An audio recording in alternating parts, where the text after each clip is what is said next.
আসসালামু আলাইকুম আমার প্রিয় বন্ধুরা, সবাই কেমন আছেন? আশা করি সবাই আল্লাহর অশেষ রহমতে অনেক অনেক ভালো আছেন। আজ আমি আপনাদেরকে এই সুন্দর কিউট ব্যান্ডটির টিউটোরিয়াল দেখাবো। তো অবশ্যই ভিডিওটি ধৈর্য সহকারে দেখবেন, আশা করি আপনাদের ভালো লাগবে। তো এর জন্য দেখুন, আমি আগেই একটি কাপড়ে হাতে কাজ করে রেখেছি। তো এটা আমি আমার মেয়ের জন্য বানাইতেছি। ওর জন্য একটা কট সেট বানিয়েছি, তো সেটার সাথে মিক্সিং করে আমি ব্যান্ডটি বানাবো। তো দেখুন, আমি মাপটা আপনাদের দেখিয়ে দিচ্ছি। এই লম্বাটা একটু 6 ইঞ্চির একটু কম, 2 সুতা কম, আর এদিকে 4 ইঞ্চি,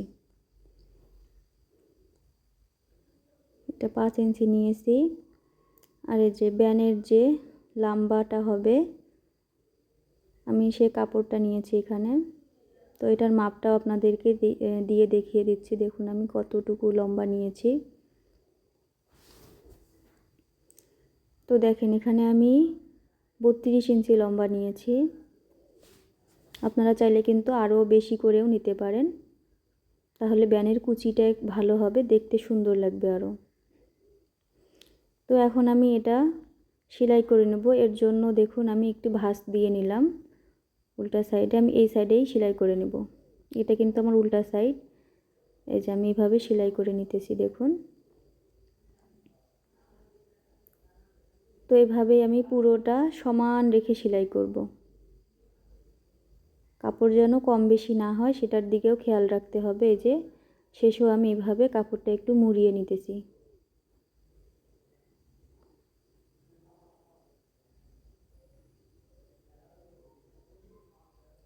আর এটা কিন্তু দেখতে অনেকটাই সুন্দর।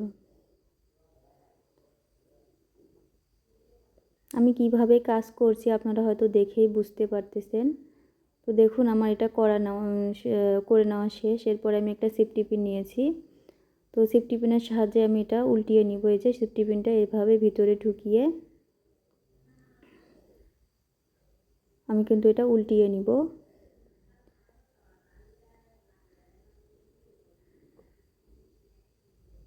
এই যে দেখুন, এভাবে কাপড়টা ধরে যদি টান দিই তাহলে কিন্তু পুরোটা এইভাবে বের হয়ে আসবে। আর এইভাবে ভাঁজ করে কিন্তু আমি আয়রনের সাহায্যে একটু আয়রন করে নিব। তো দেখুন, আমি আয়রন করে নিয়েছি পুরোটাই। এরপরে সমান দূরত্ব রেখে কিন্তু আমাকে সেলাই দিয়ে নিতে হবে। তো প্রথমে আমি এক সাইডে সেলাই দিলাম, দেখুন। এই যে এক সাইডে সেলাই দিয়ে নিতেছি। মাঝখানে আমি রাবার দিব। এখানে আমাদের দুটি সেলাই দিয়ে নিতে হবে, দেখুন। এই যে সাইডে আমি আরও রাবারের অংশটুকু ফাঁকা রেখে এই যে এভাবে আমি সেলাই দিয়ে নিব, দেখুন।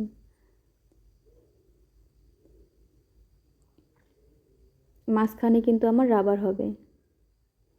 এই যে আমি পুরোটা করে নিয়েছি। এরপরে দেখুন, এই যে এই কাপড়টা আমি কিভাবে করব সেটাও আপনাদের দেখিয়ে দিচ্ছি।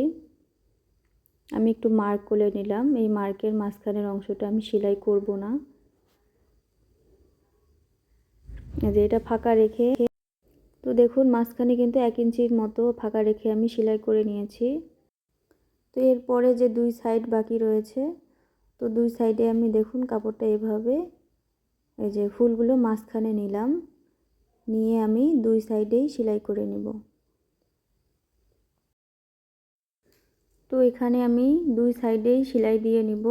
এখানে কিন্তু কোনো অংশ ফাঁকা রাখবো না। আমি পুরোটা সেলাই করে নিয়েছি, দেখুন। আবারও একটি করে সেলাই দিতেছি, দুটি করে সেলাই দিয়ে নিলাম। এই যে পরের পাশটা, এই যে এই দিকটাও আমি এভাবে সেলাই করে নেব, দুটি করে সেলাই দিব।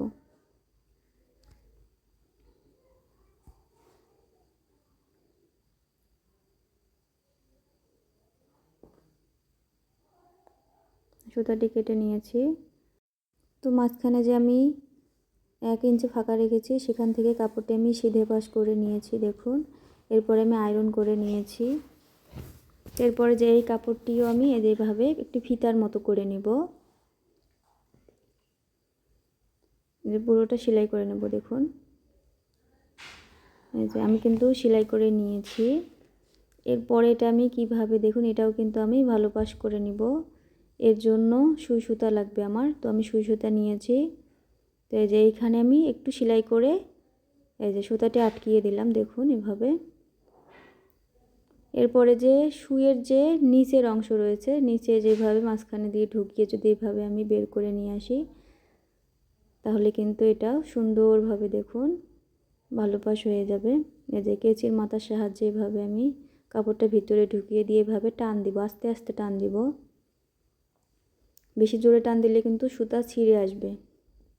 তো দেখুন এই যে আমি ভালো পাশ করে নিয়েছি, দেখুন এতে কিন্তু আমার কোনো জয়েন বোঝা যাবে না। এখানে আমি একটা গিট দিয়ে নিব, এই যে সুন্দর করে একটা গিট দিয়ে নিয়েছি, দেখুন। তো এর পরের কাজটি আপনাদের দেখিয়ে দিচ্ছি যে আমি এখন ব্যানের মাঝে যে রাবারটি সেট করব। যে রাবারের আমি লম্বা নিয়েছি 17 ইঞ্চি, তো আমার 17 ইঞ্চি একটু বেশি হয়ে গেছে। পরবর্তীতে আমি আরও 1 ইঞ্চির মতো কেটে নিয়েছি। তো একটা সেফটি পিনের মাধ্যমে এই যে মাঝখানে আমি এই যে মাঝখানে ঢুকিয়ে নিব, দেখুন রাবারটি মাঝখানে আমি এভাবে সেফটি পিনের সাহায্যে অ্যাটাচ করে নিতেছি। তো এইভাবে আমি পুরোটা করে নেব, দেখুন পুরোটা করে নিয়েছি। আর যে রাবার দুই সাইডের রাবার নিয়ে এভাবে আমি সেলাই করে দিব। দেখুন আমি সেলাই করে দিয়েছি, বাকি রাবারটুকু আমি কেটে নিয়েছি। তো এখানে আমাকে জয়েন করে দিতে হবে। এর জন্য এই যে সুই সুতা দিয়ে আমাকে পুরোটা জয়েন দিয়ে নিতে হবে। কিভাবে করছি আপনারা হয়তো দেখেই বুঝতে পারছেন, একদমই সহজ, একবার দেখলেই পারবেন। এদিকে আমার একটু ফাঁকা রয়ে গেছে, তো এখানেও আমি সেলাই করে নিতেছি।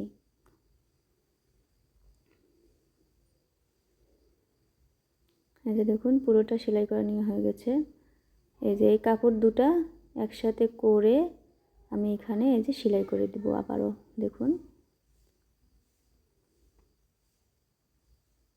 আর এই যে আমি যে এখানে কাপড়টা জয়েন করব, এই যে হাতের কাজ করার অংশটা এখানে আমি মার্ক করে নিতেছি, দেখুন এই যে একদম মাঝ বরাবর একটা মার্ক করে নিব। এরপরে 2 আঙ্গুলের সাহায্যে ছোট ছোট করে আমি কুচি করে নেব।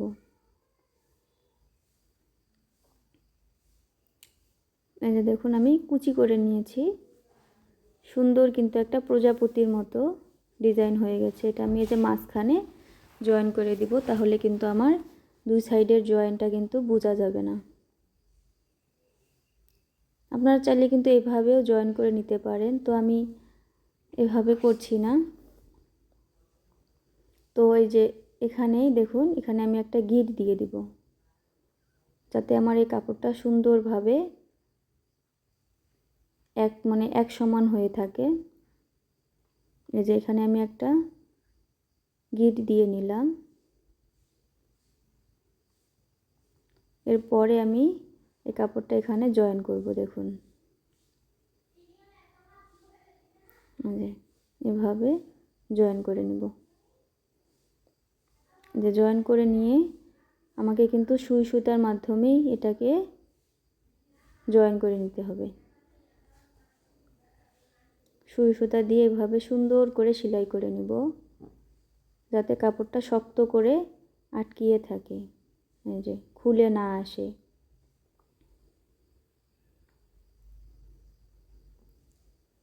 আর অবশ্যই আমার ভিডিওটা কেমন হয়েছে অবশ্যই জানাবেন। আর যদি ভালো লাগে তাহলে অবশ্যই একটা লাইক করবেন আর আমার চ্যানেলটা সাবস্ক্রাইব করে দিবেন। তো এই পর্যন্ত সবাই ভালো থাকবেন। আল্লাহ হাফেজ।